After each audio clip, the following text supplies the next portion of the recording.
बिस्मिल्लाहिर्रहमानिर्रहीम। अल्लाह के नाम से शुरू जो बड़ा मेहरबान निहायत रहम वाला है। अस्सलाम वालेकुम दोस्तों।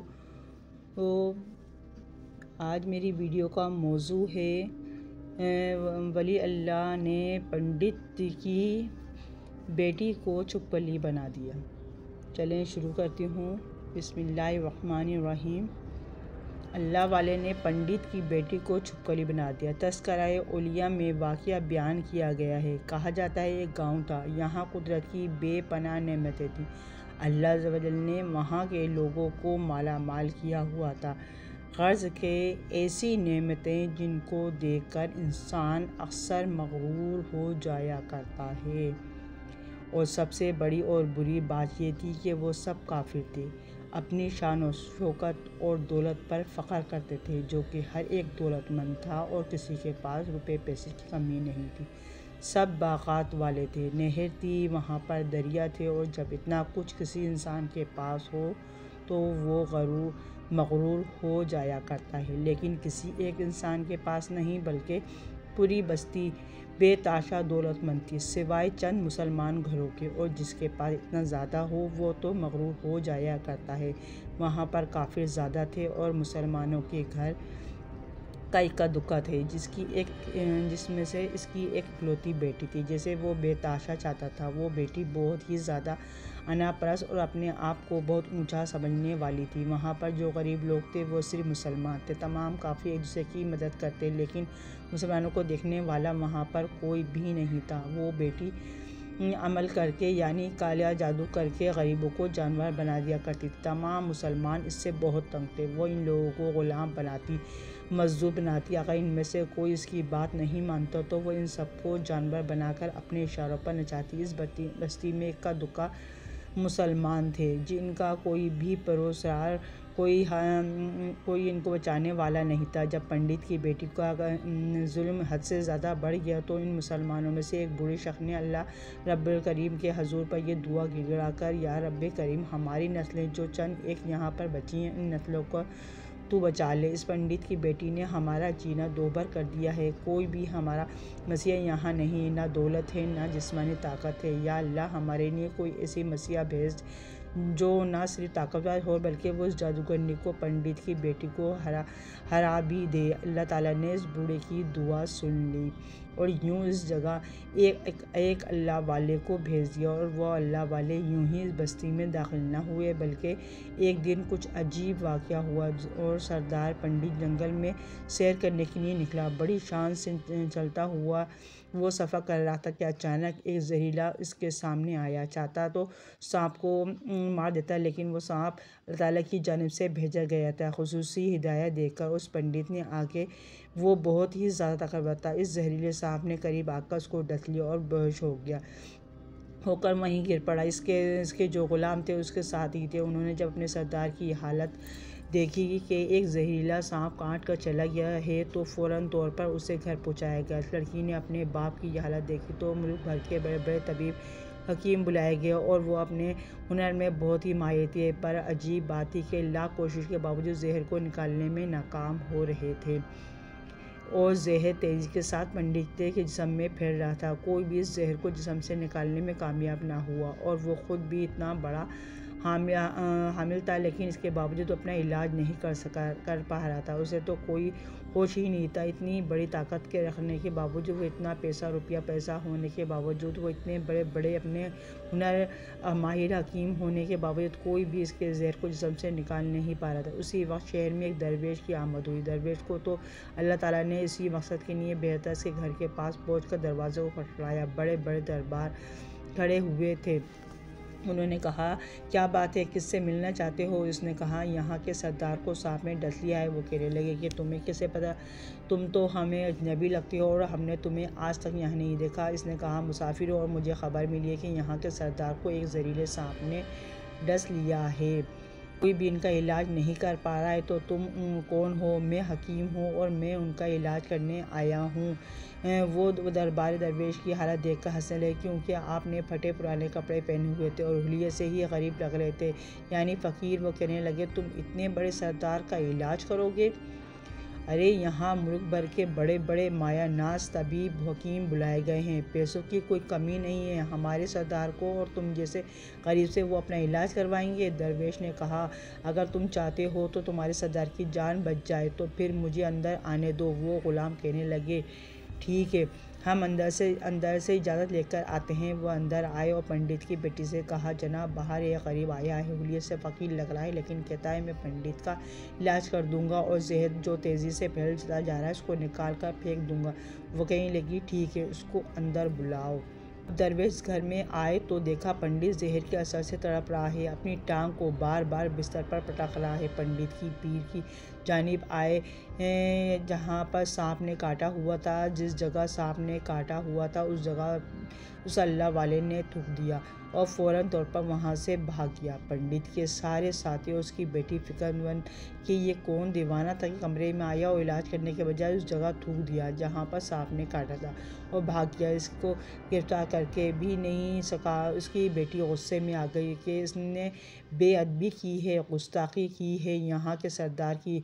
चलो कोई बात नहीं, थूक को साफ़ करो, मैं भी अपने अमल से इसको जानवर बना देती हूँ। लेकिन जैसे ही तबीब ने थूक साफ़ करने के लिए रुमाल पकड़ा, पंडित की जहर से नीली होती हुई टांग पर से थूक साफ़ करने लगा तो हैरान होते हुए रुक गए। उसने उंगली से थूक को सांप के डसे पर अच्छी तरह से मल दिया तो उसकी बेटी कहने लगी, ये आप क्या कर रहे हैं? इस दीवाने ने मेरे बाप की टांग पर थूक दिया और आप इस थूक को मल रहे हैं। इसने हाथ के इशारे से पंडित की बेटी को रोक दिया और कहा, रुको, एक मिनट रुको। से इस थूक को पंडित की टांग पे मला, फ़ौरन ही जहर का असर ज़ाहिर हो गया। जब कटने के काबिल हो गई तो वो टांग पहली वाली हालत में आ गई। पूरी टांग जो नीली हो चुकी थी अब असल रंग में आ गई और पंडित होश में आया। जब होश में आया तो दरवेश के थूक के किस्सा का पता चला। इससे कहा कि भाई वो तो हमारा मसीहा है, तुम लोगों ने उसे दीवाना कहा और वो थूक कर इस तरह कैसे यहाँ से गायब हो जाओ इसको लेकर आओ हमारे पास। ने तो हम पर बहुत बड़ा एहसान किया है और हम इसके एहसान का बदला ज़रूर चुकाएंगे। इसकी बेटी जो खामोशी से अपने बाप को देख रही थी इस वक्त कुछ नहीं कहा। पंडित के हुक्म पर उसके सारे दरबार सिपाही उस दरवेश को ढूंढने के लिए निकले। जब वो लोग चारों तरफ फैल गए, कहीं भी उनको दरवेश ना देखा तो फिर जब जंगल में दाखिल हुए तो वहाँ एक दरख्त के नीचे एक आदमी को इबादत करते हुए देखा। और से दरवेश को देख रहे थे कि ये क्या कर रहा है, ये किस तरह की इबादत है।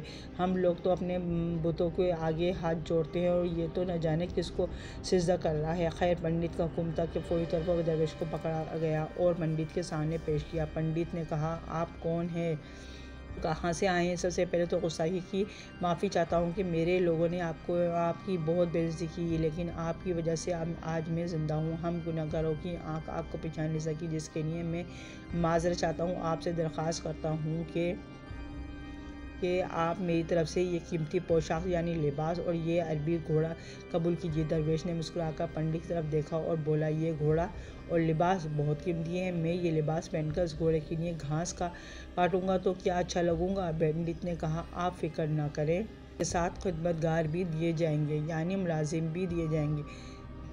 दरवेश बोला, अच्छा, इतना माल और दौलत और मुलाजिमों के साथ इस रिहाइशगाह में तन्हा रहूँगा? पंडित बोला, हजूर, आपकी ये बात सुनकर तो मैं सोच में गुम हो गया हूँ, लेकिन ये मेरी बेटी आपके सामने है।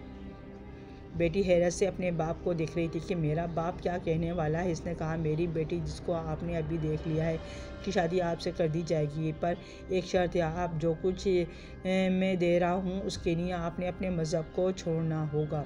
मेरे ख़ास मुलाजिमों ने आपको इबादत करते हुए देखो। जहाँ तक हमारी मालूमात है हम बुतों के आगे सिजदा करते हैं, इनकी इबादत करते हैं, और आप जिसके आगे सिजदा कर रहे थे वो आपका खुदा है, ना आप मुसलमान हैं। आपने आज जो सबूत दिया इसलिए मैं आपसे एक गुजारिश करना चाहता हूँ कि ये सब कुछ ले लें और अपने मज़हब को छोड़ दें। क्या आप ऐसा कर सकते हैं? दरवेश ने कहा, मुझे एक बात बताइए, आप मुझे सब कुछ दे रहे हैं और आपने मुझे ये दुआ भी दी कि मैं बहुत सी औलाद हो और आपकी नस्ल, आपकी बेटी। तो मुझे बताइए, अगर इन बच्चों में से किसी बच्चे को खुदा न खासा कुछ हो गया तो फिर मैं रोना किसको पड़ेगा? पंडित ने जवाब दिया, हजूर, अगर खुदा न खासा ऐसा हुआ तो रोना तो फिर आपको ही पड़ेगा। दरवेश मुस्कुराकर बोले, अगर ये सारा माल लेकर मुझे रोना ही पड़ेगा तो पंडित जी, आप अपना घोड़ा कीमती लिबास, अपनी बेटी, आलीशान घर हर चीज़ अपने पास रखे। मैं खुश हूँ कि मैं एक मुसलमान हूँ। अगर ये तमाम नेमतें लेकर मुझे अपने मज़हब छोड़ना पड़े तो अपनी जान देकर भी मैं अपने मज़हब को नहीं छोड़ूंगा जिस रब ने मुझे पैदा किया। क्या इस रब के दिन को छोड़कर मैं आपके पास चला हूँ सिर्फ इन चंद पैसों के लिए, दुनियावी चीज़ों के लिए? मुझे तो आखिरत की ज़िंदगी चाहिए और ये सब नेमतें तो मुझे मिल ही जाएंगी। इसलिए मैं अपनी दरवेश थी, मैं बहुत खुश हूँ। अल्लाह ताला ने मुझे जिस मकसद के लिए यहाँ भेजा है बस वो मकसद पूरा हो जाए। क्या मकसद है आपका? कुछ नहीं, यहाँ के मुसलमानों पर बहुत ही जुल्म हो रहा है, बस उन्हीं के लिए मसीहा बनकर आया हूँ। अल्लाह ताला की मदद से ये कहकर वो जाने लगा तो पंडित ने दरवेश को रोक जाने को कहा और कहने लगा, मैंने माल देकर आजमाया, तुमको हर तरह से जांच लिया, पर तुम अपने मज़हब को छोड़ने पर राज़ी ना हुए। अगर तुम यही सब करने आए थे तो फिर तुम्हें किस बात का डर नहीं कि तुम नहीं जानते हम कितने ताकतवर और हमारी बेटी अपने अमल में इतनी माहिर है कि तुम्हें यहाँ पर खड़े खड़े जंगली जानवर बना सकती है। दरवेश ने कहा, इसने जानवर तो बहुत से कमज़ोर लोगों को बनाया है, ये मुझे बनाकर दिखाए तो बात है। इससे पहले कि पंडित अपनी बेटी को मशवरा देता कि जाओ बेटी इस पर वार करो, अल्लाह वाले ने जादूगरनी पर एक फूंक मारी और वो उसी वक्त एक बड़ी सी छिपकली बन गई और वो कुछ नहीं कर पा रही थी। वो छिपकली इतनी बड़ी थी कि वहाँ पर जितने इंसान खड़े थे इन सब से ऊंचा कद उसी का था। अल्लाह वाले के पास वो आने लगी, आहिस्ता आहिस्ता करीब आने लगी और अपना जहर इन पर उगलना चाहती थी। वो जानते थे वो क्या करने वाली है। उसी वक्त उन्होंने उसके मुँह पर थूक दिया। ये थी कि वो जलने लगी। वो थूक क्या था? तेज़ाब था जिससे इसका आधा चेहरा पिघल रहा था। इसका चेहरा जलकर सियाह हो रहा था और करीब तक कि पूरा जिस्म इसका जल जाता और वो वहीं ख़त्म हो जाती। पंडित रोता हुआ गिर गया और माफ़ी मांगने लगा, हज़रत आप मुझे माफ़ कर दें, मैंने सच में आपको बहुत ही कमज़ोर समझा और आपसे आपको हटाना चाहा। अगर मेरी बेटी ठीक हो जाएगी तो मैं सच कहता हूँ कि हम जितने लोग यहाँ पर मौजूद हैं ये पूरी बस्ती मुसलमान हो जाएगी। नहीं, हम तुम सबको अपने दीन में शामिल करने के लिए नहीं कर रहे, बल्कि तुम लोग हमारे मुसलमान भाइयों पर जो जुल्म करते हो उनको ख़त्म करने आए हैं। हमारे दीन में जबर नहीं। अगर तुम्हारी बेटी इंसान बनकर सुधर जाती है तो उसकी असल हालत में लाने के लिए मैं खुद अल्लाह ताला से दुआ करूँगा। पंडित कहने लगा, हाँ, मेरी बेटी अपनी असली हालत में आएगी तो वो किसी पर जुल्म नहीं करेगी, बल्कि मैं दिल से माफ़ी चाहता हूँ कि मेरी बेटी ने जो कुछ किया है अब आइंदा ये कोई भी काला जादू कोई भी अमल नहीं करेगी और किसी मुसलमान पर कोई भी सख्ती नहीं करेगी। बस आप इसको दोबारा से इंसान बना दे। अल्लाह वाला ने इसके ऊपर पहले फूंक मारी थी, दोबारा से फूंक मारी तो वो इंसान बन गई और दरवेश के कदमों से लिपट गई और कहा, मुझे माफ़ कर दें, को बहुत ताकतवर समझा। आप जब तक यहाँ रहें आप मेरे लिए एक हकीर इंसान थे जिसके लिबास के वजह से जो मुझे दीवाना फ़कीर लग रहा था। मेरे बाप की टांग का जहर आपने हटाया, इसके बावजूद मैं आपकी दुश्मन बनी रही और चाहती थी कि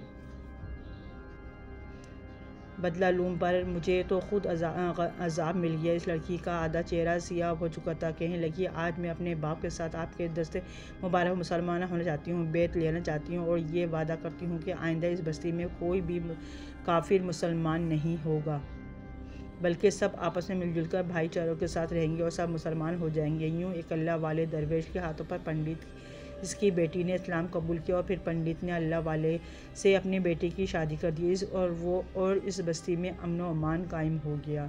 कल तक जो गरूर करते थे आज वो तमाम लोग गाजी का फिक्र बन गए।